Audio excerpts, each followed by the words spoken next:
let's talk about something that was fun on social media, this debate. And I got to jump into it. And you know me, I don't jump in first. I don't start nothing, but I'm going to finish it. So I get to topics sometimes a little late. I get it, but damn it, y'all attention span that bad? Y'all can't wait a couple of days so I can get more facts? I almost like to season my meat and then put it back in the fridge and let it sit for a couple of days. As long as it doesn't rot, shoot, it's going to be better. It's going to be even tastier, right? Y'all be wanting to rush soon. Something come out. Everybody in their remember that? Everybody on their phone in their car, just talking about the story. Story ain't even broke yet. You just heard the headline and you over there just breaking it down. I'm like, all right, I need to get in that game because I can see why you guys do that. It's a lot of response when something first happens, but there's also a lot of intelligence if you just wait, you know? You know me, going to go back to my colors line. He said, won't we run down there and get one of them? He said, man, let's walk down and get them all, right? So I like to walk to these stories and get it all right. And I never do. I never get it all right. But Eboni K Williams, woo, that bus driver debate. Hey, girl, we heard you. You wouldn't date a bus driver. Soon as she said that, I was like, ah! DJ, cut the music. He's like, no, I already did, dog. What are you talking about? Okay. All right, let's get it going. This is interesting. Because she said that and we heard her. And then the other lady tried to give her a life rap, but also checked her a little bit. So she went into more of the mental attributes, more of the spiritual attributes, more of the habits of a great husband, a great partner, someone to date. And Eboni kind of just went to the results and just kind of went to what she really wanted, her preferences, and then that went awry. So that turned into her now, and she's still on it, this clarification tour, and she's been on it ever since. When you step in it, just go home and wipe your shoes off and wear them again. Do not try and now parade around everybody who clowned you, who was looking at your shoes, talking trash, and then say, no, look at them, they clean now. That's not going to work. Let's talk about what she's done and what she was thinking.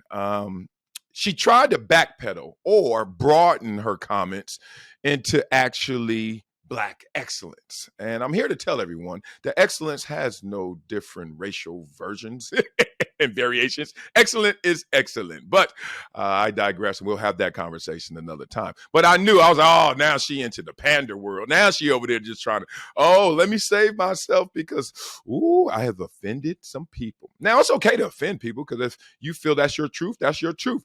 But when you go on a clarification tour, when you go around and you're trying to clear everything up and you're trying to broaden things, maybe you didn't exactly say what you really meant. So let's talk about what she said.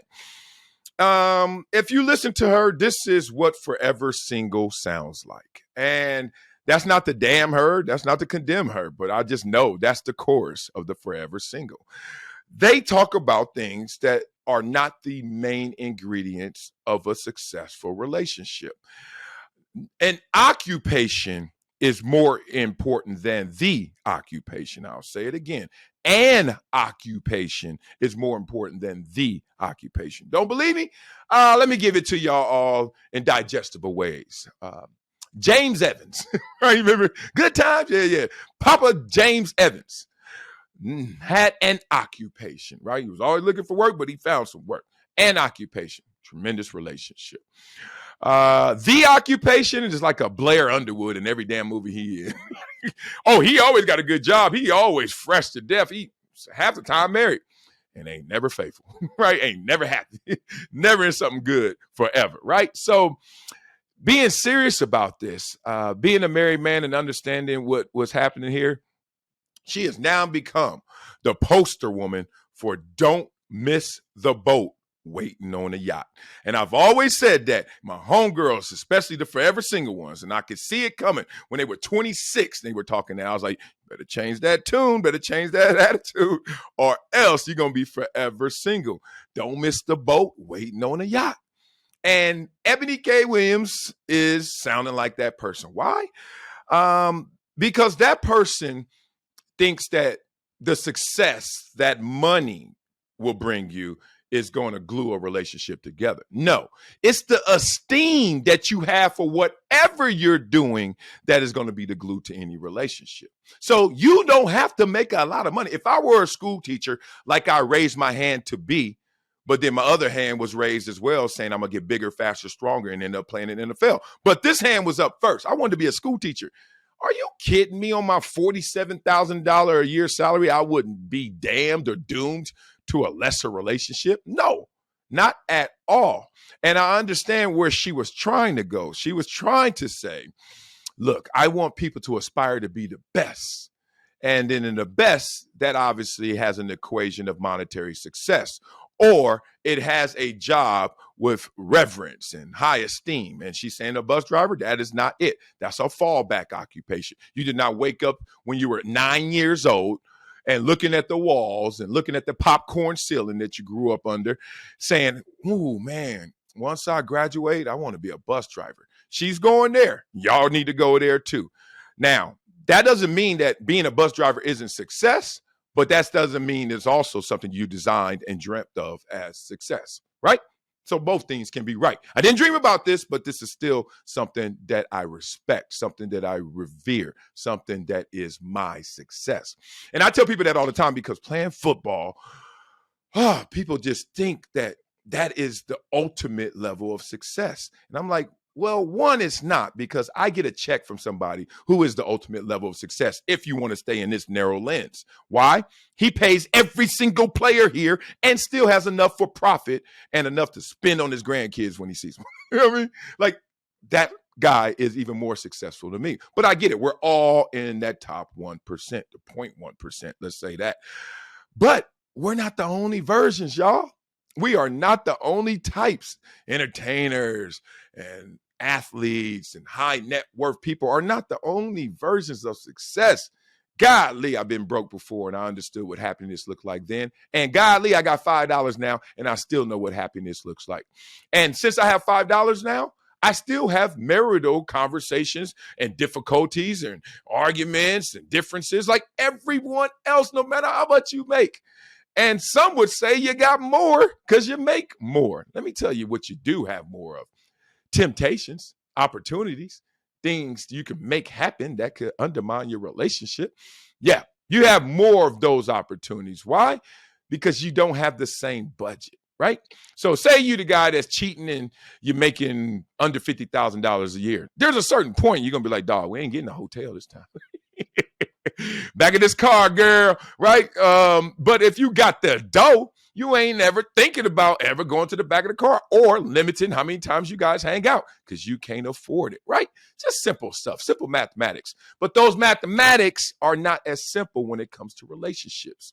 Look at the divorce rate, and the divorce rate is spread across all socioeconomic categories. So I know where she was trying to go, but she just didn't get there. And one thing I don't like is that we're making this a black woman expectation problem. Don't do that to black women. Don't do that to her, because other races have a, let's say, smoother or quieter understanding of the dynamic at play. And that dynamic is wealth building. And that dynamic is different with other races than it is with Black America. Be real. Black people in America have the highest poverty rate, right? So the wealth disparity and the gender disparity within it is a consideration, along with the education disparity, right?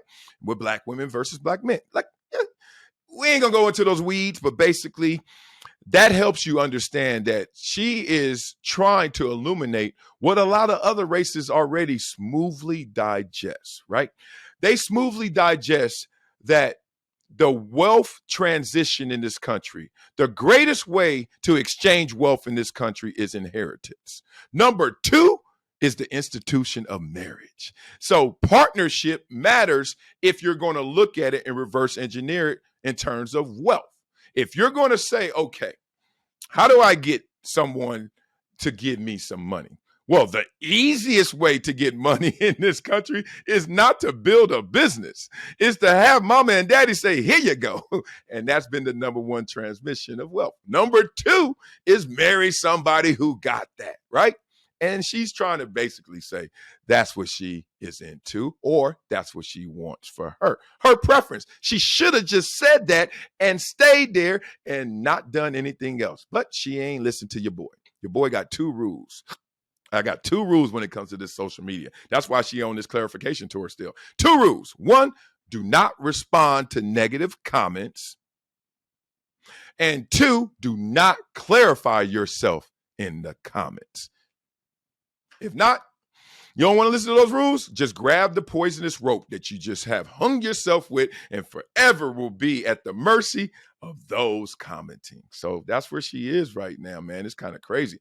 But I think in summation, I just want her to understand that even if you get that dough, you're still going to need more. You're still going to need way more. And she's a smart lady. She's accomplished. I saw she was on the Real Housewives in New York, right? I guess I got to watch that one too.